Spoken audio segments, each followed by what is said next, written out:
Baik ibu-ibu yang saya sayangi karena Allah, kita lanjutkan hari ini terkait dengan materi kita. Hari ini kita akan membahas tentang keutamaan bulan Zulhijjah. Ibu-ibu, di Mekah sekarang 1 Zulhijjah. Tapi pemerintah menetapkan besok. Harusnya besok 8 Juni ya. Sekarang masih 30 Zulqa'dah ya. Nah, ibu-ibu yang saya sayangi karena Allah, besok bertepatan dengan tanggal 1 Zulhijjah sampai tanggal 10 Zulhijjah, berarti tanggal 8 Juni sampai tanggal 17 Juni itu berada pada 10 hari pertama di bulan Zulhijjah. Amalan puasa yang sangat Allah ridhai, yang sangat agung, yang sangat Allah muliakan adalah berpuasa sunnah dari tanggal 1 Zulhijjah sampai 10 Zulhijjah. Dan amalan puasa yang 10 hari ini dibagi menjadi 3 kategori. Yang pertama, 8 Juni sampai 14 Juni atau 1 Zulhijjah sampai 7 Zulhijjah, itu dianjurkan kita berpuasa, namanya puasa Zulhijjah. Niatnya, sengaja aku makan sahur, berpuasa Zulhijjah, sunnah atasku karena Allah. Kalau nggak pakai sahur gimana? Nggak apa-apa sih. Cuman kita kehilangan manfaat dan fadilah sahur.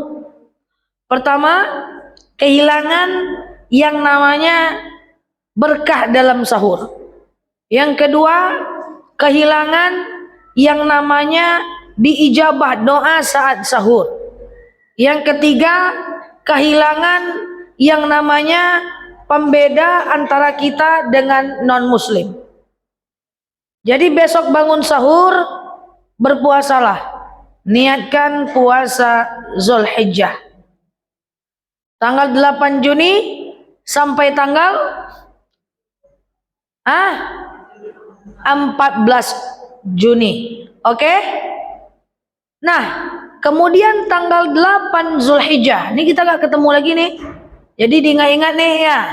Tanggal 8 Zulhijjah bertepatan dengan 15 Juni.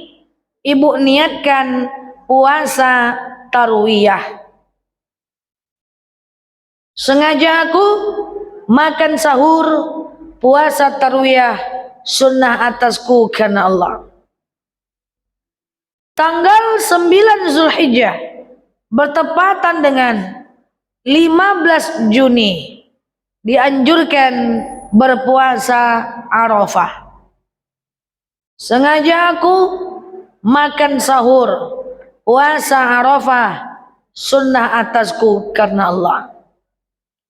Ustazah, bolehkah 10 kemudian tanggal 10 Zulhijjah atau 17 Juni paginya jangan makan dulu, dilarang untuk makan menjelang orang sholat Idul Adha. Ustazah, apakah 10 hari ini harus? Tidak. Tidak bisa puasa Zulhijjah, minimal tarwiyah dan Arafah saja. Tidak bisa puasa tarwiyah, minimal puasa Arafah saja. Tidak bisa juga Arafah, alan taklah situ. Apakah 1 sampai 7 Zulhijjah haruskah berturut-turut? Tidak. Pokoknya diperbanyak sajalah puasa di 10 hari pertama. Itu catatan pertama. Itu berlaku buat semuanya. Ya, baik sahibul kurban, orang yang berkurban maupun orang yang tidak berkurban. Oke? Catatan yang kedua. Bagi sahibul kurban, orang yang berkurban, malam ini adalah jadwal terakhir. Bukan malam ini. Maghrib nanti udah dilarang udah. Besok tanggal 8 Juni kan? Maghrib nanti sudah 1 Zulhijjah. Maka tidak dianjurkan potong kuku, potong rambut, cukur, cabut bulu, kumis, jenggot. Maghrib nanti, ala potong kuku tadi. Oh lah. Alhamdulillah ya. Itu hadis sahih dari Imam Muslim. Jika nampak izara al-hijriyah, izara al-zulhijjah, ketika kalian melihat hilal bulan Zulhijjah, maka tidak dianjurkan kalian untuk potong kuku, potong rambut, kumis, jenggot, bulu-bulu. Khusus untuk sahibul kurban, orang yang berkurban. Kapan boleh potong? Nanti setelah proses penyembelihan. Sunnah hukumnya potong memotong. Setelah kerbau kita potong, kita pula memotong. Oke? Itu catatan yang selanjutnya. Saya sudah sering berceramah tentang kurban ini. Saya ambillah yang penting aja dulu ya. Selanjutnya, berkurban atas nama siapapun itu kan terserah ya. Mau atas nama suami boleh, atas nama diri sendiri boleh, atas nama orang meninggal silakan. Walaupun berkurban atas nama orang meninggal, itu ulama berbeda pendapat. Imam Nawawi mengatakan tidak boleh, kecuali orang yang berkurban, orang yang meninggal itu meninggalkan wasiat. Tapi banyak ulama bilang boleh, karena mengorbankan orang meninggal termasuk amal jariah. Ibu-ibu, nanti bagi sahibul kurban, orang yang berkurban, jangan lupa doakan pahalanya untuk orang yang tidak berkurban. Oke? Kapan dinoakan? Saat proses memotong. Saya akan jelaskan. Waktu hewan kurban itu dipotong, jangan asik berselfie-selfie aja. Ambil handphone, bau, foto bau. Wah, cus. Before. Lagi dipotong tuh, bau, foto bau. Allah sakaratul maut kerbau tuh, cus. After, posting Facebook. Alhamdulillah guys, hari ini saya berkurban. Masya Allah, tabarakallah. Semoga tahun depan bisa berkurban lagi. Syalalalala. Rupanya dia punya utang. Ditengok oleh kawannya, utang kau nak kau bayar, kurban sangat kau.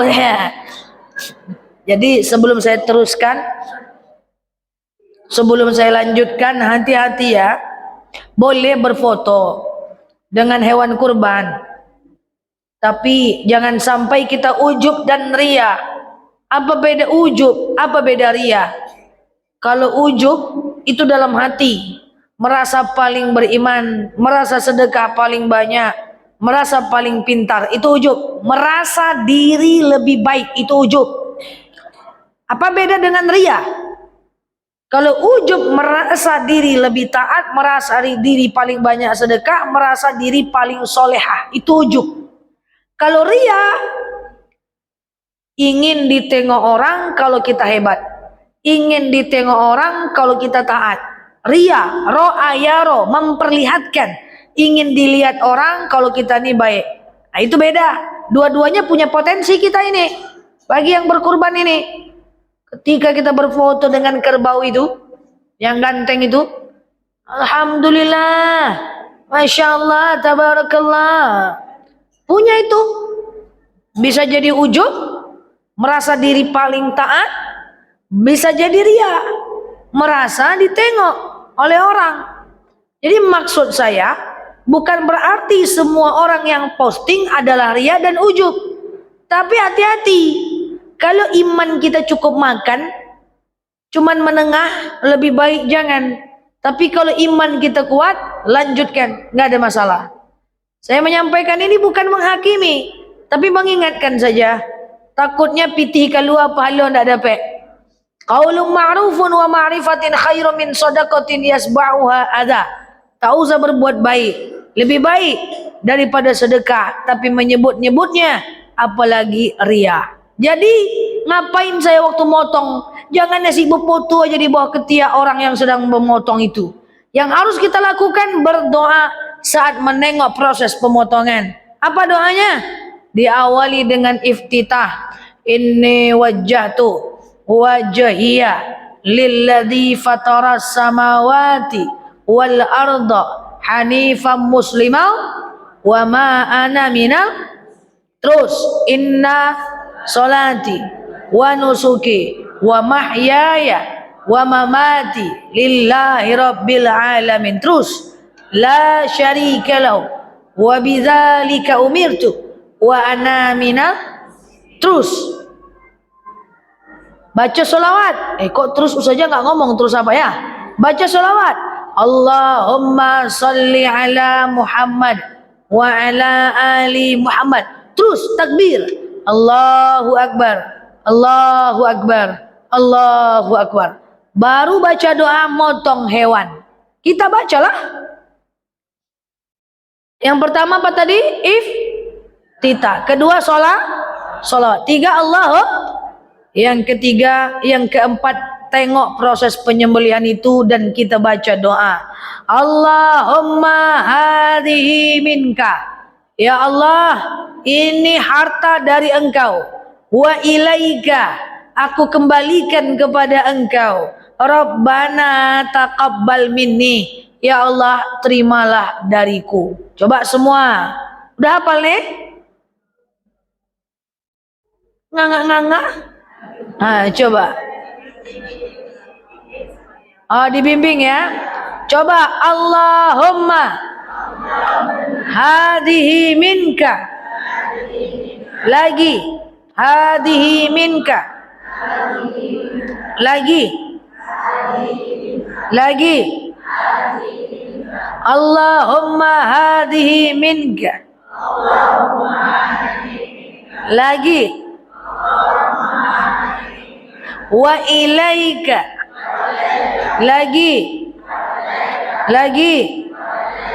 Allahumma hadhihi minka wa ilaika. Rabbana taqabbal minni. Lagi. Ayat. Nah itu. Allahumma hadhihi minka wa ilaika.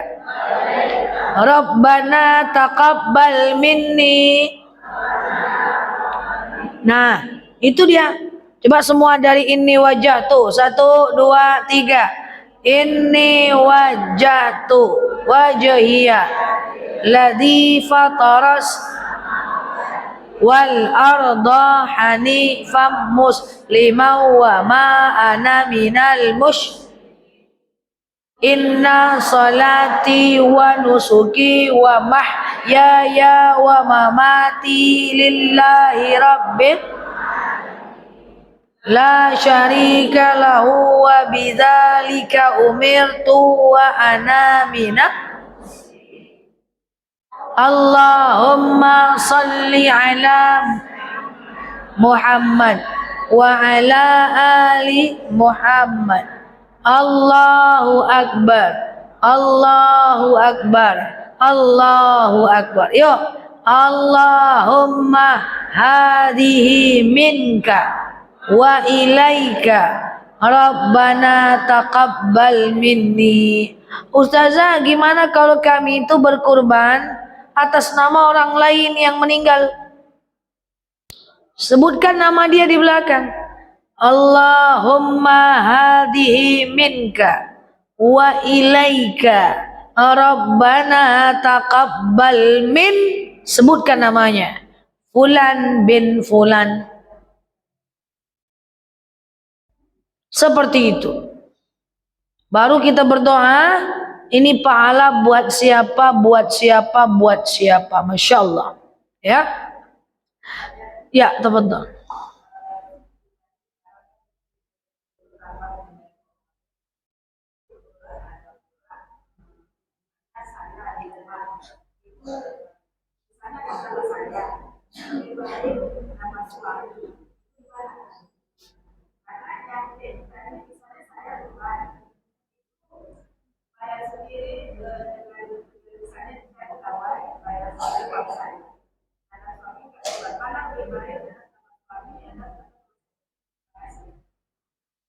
Ibu-ibu yang saya sayangi karena Allah, ada yang mengatakan berkurban atas nama suami lebih baik dibanding nama istri kalau uangnya satu gitu kan ya. Jawabannya sebenarnya adalah berkurban atas nama siapapun terserah. Kewajiban rumah tangga itu lepas. Cuman sampaikan kepada siapapun yang berkurban, doakan pahalanya untuk orang yang tidak berkurban. Rasulullah itu kan berkurban, betul? Yang berkurban Rasulullah, betul? Tapi Rasul tetap mendoakan pahalanya untuk orang yang tidak berkurban. Ya Allah, ini kurbanku. Pahalanya li zaujati, untuk istriku. Banati, anak perempuanku. Abnai, anak laki-lakiku. Wal mujahidin, para mujahid. Wasyahidin, orang yang mati syahid. Wali ummati kullu, seluruh umat. Sebenarnya Bu, atas nama siapapun tuh nggak jadi masalah sih. Ganti-gantian juga nggak apa-apa. Bulan ini atas nama suami, tahun ini, tahun depan atas nama ibu. Sangat dianjurkan untuk anak-anak yang sudah balik. Kalau dia anak, usahakan yang dia sudah balik. Seperti itu. Walaupun suami Bu yang berkurban, tapi itu lepas kewajiban satu keluarga, iya kan? Cuman mampu satu keluarga, lepas kewajiban. Tapi suami tetap mesti ada aktivitas mendoakan. Seperti Rasul tadi mendoakan. Biar semua dapat pahalanya. Bahkan doakan juga untuk orang lain yang sudah meninggal dunia. Oke, di sini boleh kurbannya atas nama orang meninggal? Boleh ditulis nama almarhum. Kadang ada masjid yang tidak membolehkan. Mereka ikut pendapat yang tidak membolehkan. Tapi it's okay, nggak ada masalah.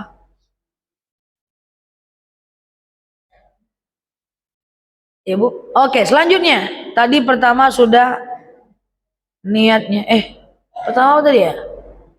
Puasa yang dilarang di bulan Zulhijjah. Kemudian doakan pahalanya untuk orang yang tidak berkurban. Nah, kemudian yang keempat, ibu-ibu yang saya sayangi karena Allah. Makanya kita berterima kasih nih kepada Nabi Ibrahim, Nabi Ismail, dan istrinya Siti Hajar.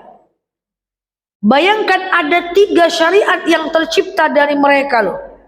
Ada 3 syariat yang tercipta dari 3 orang ini. 3 manusianya tercipta 3 syariat. Contoh, ibu-ibu, orang yang membangun Ka'bah salah satunya adalah Nabi Ibrahim, betul? Bukti Nabi Ibrahim membangun Ka'bah adalah ada telapak kakinya di seberang Ka'bah. Itu Ka'bah, di sini makam Ibrahim. Bukti Nabi Ismail membangun Ka'bah, ketika Nabi Ibrahim membangun Ka'bah, anaknya Ismail pengen pula ikutan mencampur. Akhirnya Nabi Ismail mengambil batu pertama dan meletakkan batu itu di Hijr Ismail. Setengah lingkaran, itulah namanya Hijr Jadi makam Ibrahim adalah makam yang pertama kali tempat tegak Nabi Ibrahim ketika membangun Ka'bah. Posisi di depan Ka'bah. Hijr Ismail adalah batu yang pertama kali diletakkan oleh Ismail ketika membangun Ka'bah. Maka dulu Ka'bah itu sampai ke Hijr Ismail, lama kelamaan diperkecil. Makanya kalau umrah dan haji lagi tawaf, tidak boleh masuk ke dalam Hijr Ismail. Kalau masuk, tawafnya batal. Kenapa? Karena saat kita tawaf itu harus mengelilingi Ka'bah. Sementara kalau kita masuk dalam Hijr Ismail, itu adalah sama dengan masuk ke dalam Ka'bah. Tawafnya batal. Kapan kita boleh masuk Hijr Ismail? Besoknya di bawah Ka'bah yang ada Hijr Ismailnya ada talang air dan kita berdoa di sana. Bayangkan, karena mereka berdua ada syariat Ka'bah. Yang kedua, siapa lagi? Luar biasa. Nabi Ibrahim menikah dengan Siti Sarah. Lama nggak punya anak. Setelah itu nikah lagi dengan Siti Hajar. Lama nggak punya anak. Waktu lahir ada doa yang dibaca oleh Nabi Ibrahim yang sering kita baca kalau pengen anak soleh. Ustazah, gimana caranya supaya dapat anak soleh? Lakukan yang dibaca oleh Nabi Ibrahim. Apa doanya? Rabbi habli minas salihin, Rabbi habli minas salihin, Rabbi habli minas salihin. Lahirlah anak yang bernama Nabi Ismail. Bukan sekedar dapat anak, tapi dapat anak yang soleh. Nikah dengan Siti Sarah, tak punya anak. Nikah dengan Siti Hajar, punya anak. Waktu lahiran disuruh Nabi Ibrahim meninggalkan kota Mekah. Bayangkan. Tapi karena cintanya kepada Allah melebihi cintanya kepada istrinya, dia tinggalkan Siti Hajar dan kemudian Ismail di tengah kota Mekah yang penuh dengan tandus. Apakah Siti Hajar mau ditinggal? Silahkan suamiku. Kalau itu perintah Allah, izhab, pergi engkau wahai suamiku. Kalau itu perintah Allah, pergilah. Mau dia ditinggal suaminya karena cintanya kepada Allah lebih tinggi daripada cintanya kepada suaminya. Ibu, jangankan suami pergi saat anak baru lahir, lagi hamil, suaminya mangangak-ngangak main handphone, Ibu Arya, sakit kok mah, ini ndak, pergilah. Nabi Ibrahim tuh kalau kita pikir-pikir ya Bu, orang zaman dulu tuh ngeri Bu ya. Nabi Ibrahim itu wilayah mainnya di Mekah, meninggalnya bisa di Palestina. Bayangkan jauhnya berjalan kaki itu. Kuburan Nabi Ibrahim, Siti Sarah di Palestina Bu. Kalau ibu pergi ke Palestina, ibu ziarah ke makam mereka itu. Cemana lah, Mekah Palestina itu jarak 1200 kilo. Dari Pekanbaru ke Jakarta. Berjalan kaki. Baca caranya tuh mak. Cobalah Imam Syafi'i itu lahir di jalur Gaza di Palestina. Usia 2 tahun, karena orang tuanya sangat ingin Imam Syafi'i belajar, dibawanya anaknya usia 2 tahun berjalan kaki ke kota Mekah. 1200 kilo Gaza ke Mekah. Karena di Mekah waktu itu cuma bisa belajar. Di Gaza waktu itu tak ada guru. Emaknya Imam Syafi'i mengajak anaknya belajar. Usia 7 tahun hafal Quran di kota Mekah. Usia 10 tahun Imam Syafi'i sendiri berjalan kaki dari Mekah, Madinah, Pekanbaru, Payakumbuh, jalan kaki mencari Imam Maliki. Bayangkan tuh, mencari gurunya Imam Malik. Meninggalnya di mana? Kuburannya di Mesir. Bayangkan tuh, tak kamah-kamahnya bayi. Lahir di Gaza, belajar di Mekah, lanjut ke Madinah, meninggalnya di Mesir. Kalau ibu ke Mesir, ibu pergi ke makam Imam Syafi'i. Kita meninggal hidup di jalan utama, tinggal di jalan utama, mati situ ya. Aja bayangkan ya orang dulu itu. Saya tak bisa membayangkan itu. Gimana itu ceritanya itu, Masya Allah ya. Cobalah, Rasulullah kan berdagang ke negeri Syam, betul ya? Itu 4 negara, Suriah, Lebanon, Palestina, Jordan. Palestina, Jordan itu jauhnya luar biasa. Ya makanya kalau kita ke Jordan dan Palestina itu kita menengok, oh dulu Rasulullah berteduh di sini, mau berteduh ke kota Mekah. Tuha, ma Mekah tuha, betunjuk sih pakai doang nyontah di mana-mana. Bayangkan tuh. Kan saya udah pernah cerita di mana Rasulullah SAW berteduh di bawah pohon abadi, ya di padang pasir di Jordania, berdagang ke negeri Syam. Kepanasan dia serondok dia di pohon itu, dan pohon itu masih hidup sampai sekarang. Pohonnya abadi sampai akhir zaman. Dalam sejarah dijelaskan waktu itu Rasulullah mau berjualan dan pulang ke kota Mekah. Saya tahu sejarahnya, saya tengok pohonnya, masalahnya saya tak tahu di mana kota Mekah waktu saya di situ. Saya tanya sama tour and guide-nya. Saya tahu nih ceritanya, waktu Rasulullah pulang berdagang dari Jordania, bertemu dengan pendeta Nasrani, dia berteduh di sini bersama pamannya Abu Talib, pengen pulang ke Mekah. Pertanyaannya, di mana Mekah tuh? Apa kata tour and guide-nya? Tuh, saya nyontak di mana-mana. Tuh padang pasir.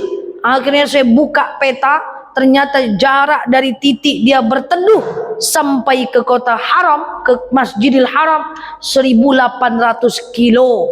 Dari sini ke Jakarta jalan kaki masuk ke Bandung. Nah, bayangkan tuh. Makanya kalau ada yang malas bangun pagi aja susah, malu dengan Rasulullah, berjalan kaki berdagang. Kerja masih pilih-pilih. Ya Allah Karim, ya orang dulu Bu, minta ampun jauhnya berjalan ya, Masya Allah ya.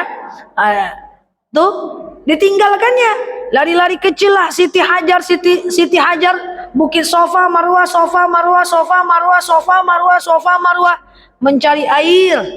Airnya turun di depan Ka'bah. Bu, Bukit Sofa dan Marwah itu sekarang kalau Ibu sa'i itu adem Bu. Lurus saja berjalan Bu. Di mana-mana mau berhenti ada Zam-Zam Bu. Di mana mau berhenti ada Zam-Zam. Mau ke toilet, pergilah ke toilet dulu. Santai dulu, berhenti dulu. Minum, ada air.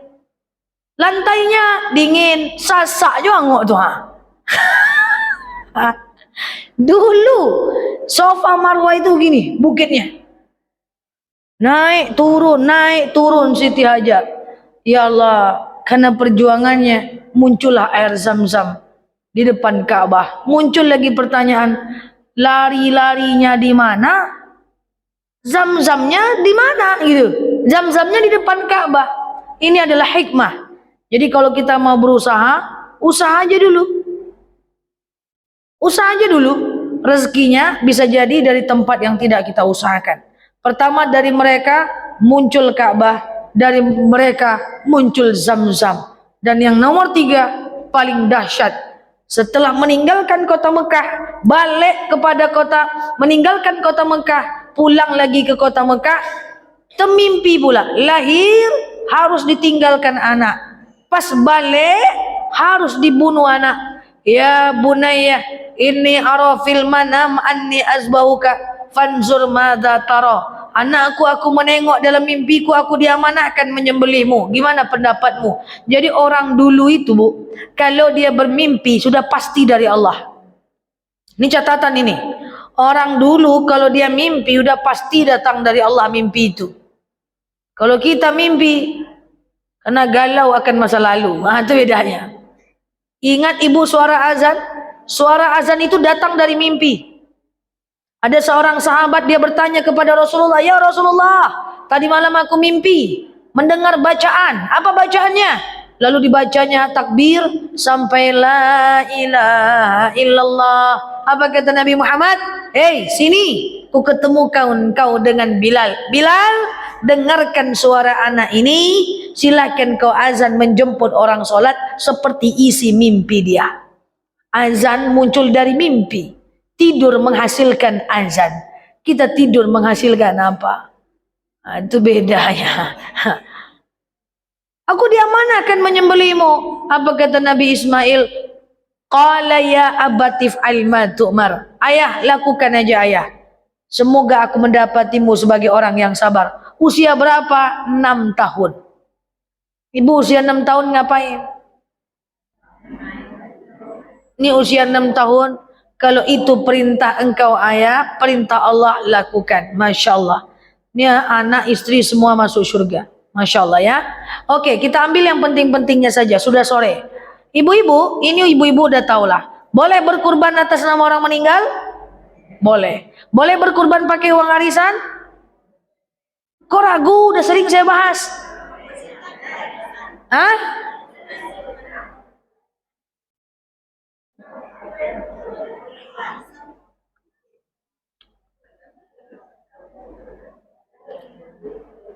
Boleh kurban pakai uang arisan? Jadi kurban itu hukumnya dua. Pertama, wajib bagi yang mampu.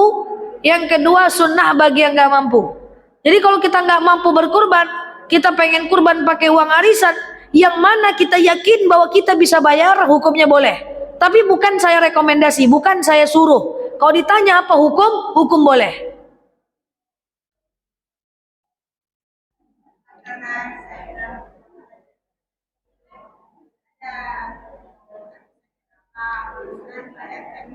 Iya, iya.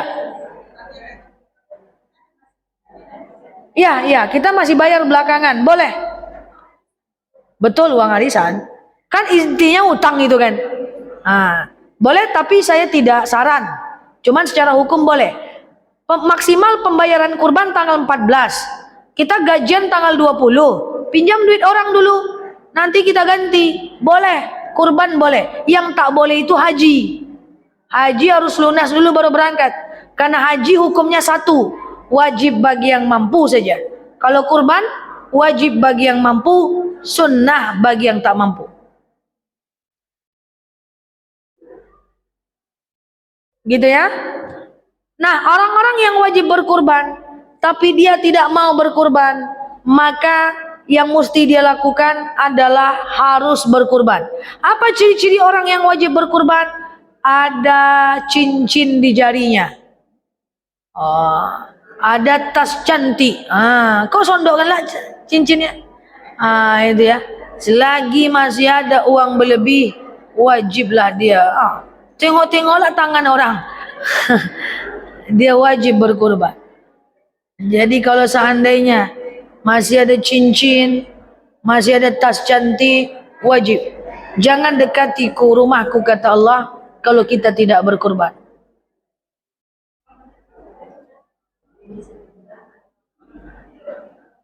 Ustazah, saya punya uang, Ustazah. Punya uang 5 juta. Rencananya ini, Ustazah, 2 tahun lagi mau masukkan anak polisi. Kurban dulu, pancing rezeki. Selagi ada uang berlebih, kurban dulu. Jangan mencari alasan untuk kebutuhan yang lain. Allah akan ganti insyaallah. Oke? Ibu-ibu yang saya sayangi karena Allah, sebagai penutup saya pengen jelaskan. Ketika Nabi Ibrahim ingin disembelih, apa katanya kepada ayahnya? Ayah, angkat jubahmu ayah, supaya tidak terkena percikan darahku. Kenapa Ismail? Aku takut ayah, andaikan tak kau angkat jubahmu, nanti akan terkena percikan darahku, nanti ditengok oleh ibu ayah, sehingga ibu teringat-ingat kepada aku. Ayah, kurbankan aku, lupakan aku. Ini dalil ikhlas. Nanti ibu-ibu saya ingatkan, siapapun yang berkurban, serahkan uang 2.700.000 ke panitia kurban. Jangan diingat-ingat je pitih kalua tu lai. Saya mau berkurban, tengok di rumah diancak oleh gorden tadi lai. Jangan. Kurbankan, lupakan. Termasuk nak mau saya jemaah, saya minta-minta dengan panitia kurban. Saya mau matanya lah, saya mau buntutnya lah, saya mau lidahnya lah. Jangan. Jaga hati, lupakan. Sekarang ini makin banyak ilmu, makin pening kepala kita. Dulu biasa aja orang masak-masak sama panitia kurban. Sekarang banyak lagi yang mengharamkan itu. Ditanya ke saya, Ustazah katanya haram masak-masak untuk panitia kurban. Saya tanya haramnya di mana? Belum tentu yang berkurban ikhlas, Ustazah. Kalau belum tentu yang berkurban ikhlas, kan ada kaidah usul fiqh, al-adah al-muhakkamah. Tradisi masyarakat, kebiasaan masyarakat. Kalau udah tahu sama tahu, kita semua udah ngerti dah masak-masak itu ada, udah ngerti, sudah oke, sudah ikhlas. Sebenarnya nggak ada masalah. Tapi ada juga yang bilang, tidak boleh, haram, ya sudah. Minta izinlah kepada orang yang berkurban itu. Silakan, umumkan di masjid. Wah, apa ya, belum tentu yang di masjid terdengar semuanya. Silakan datang dari rumah ke rumah, minta izin. Nggak ketemu orangnya, pas daftar bilang, Pak, nanti saya ambil ya Pak sebagian daging untuk berkurban. Silakan, silakan, silakan. Belum tentu juga ikhlas. Inna lillahi wa inna ilaihi rajiun. Maka maksud saya, Siapapun yang berkurban, ikhlas. Kita berkurban untuk orang. Berapa yang kita dapat, itulah rezeki kita. Ini tidak dapat 2 kantong pas dibuka tulang-tulang sadonyo. Kadang-kadang ada pula yang ditimbangnya, Bu. Dia tidak sampai sekilo doh. Okay, na'udzubillah. Semoga kita menjadi hamba Allah yang ikhlas. Amin. 7 kali berkurban, 1 kali umrah, 7 kali umrah, 1 kali haji. Umrah di bulan Ramadan, 1 kali haji. Semoga kita dapat keutamaannya. Amin. Allahumma amin. Allahu a'lam bishawab. Ala hazin.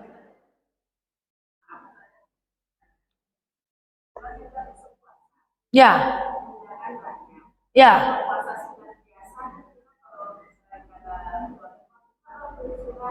Oh ya. Oke, besok hari apa ya? Oke. Ustazah, besok kan puasa. Terus undangan banyak nih. Pesta. Iya. Kata orang kan gini Ustazah, batalkan aja lah puasa itu. Kan memenuhi undangan wajib. Bu, coba jawab dulu, Bu. Datang memenuhi undangan pesta wajib. Oke? Makannya wajib dah? Makannya dah wajib, Bu. Makannya tuh pilihan. Mau makan boleh, enggak juga enggak apa-apa. Yang penting datang. Jadi kalau ibu tanya, bagus saya batalkan atau tidak? Terserah, karena puasanya sunnah. Bagusnya jangan dibatalkan. Ibu dapat 2 dong. Dapat pahala fardu kifayah datang dalam pesta, dapat pahala sunnah berpuasa. Gitu. Jadi nanti kalau ibu dibilang sama teman-teman, ibu lagi puasa datang undangan arisan, makan aja lah. Kan mau undangan wajib. Aku ini datang, tapi makannya tak wajib. Makannya mubah. Kecuali undangan akikah, Bu. Beda, Bu. Kalau undangan akikah, makan daging akikah sunnah muakkad. Puasa ibu sunnah.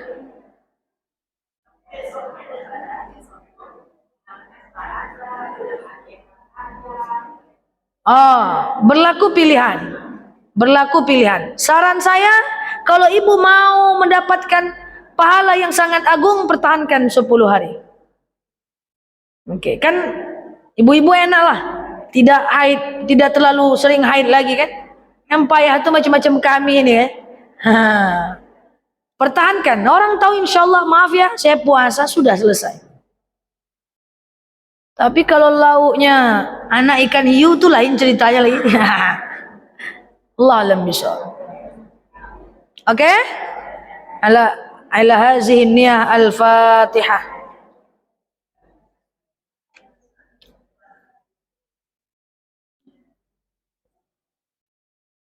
Amin ya Allah, amin ya Rahman, amin amin ya mujib sailin. Allahumma salli ala Muhammad wa ala ali Muhammad. Allahumma inna nas'aluka ridhaka wal jannah, na'udzubika min sakhatika wa nar. Allahumma inna nas'aluka salamatan fi dinina, afiyatan fi jasadina, ziyadatan fi ilmina, barakatan fi rizqina, taubatan qabla al-maut, rahmatan indal maut, maghfiratan ba'dal maut. Allahumma hawin alaina fi sakaratil maut, najatan minan nari wal afwa indal hisab. Allahumma antas salam minkas salam wa ilaika ya'udu salam. Fahayyina rabbana bis salam wa adkhilnal jannata darus salam. Tabarakta rabbana wa ta'alita ya hazal jalali wal ikram.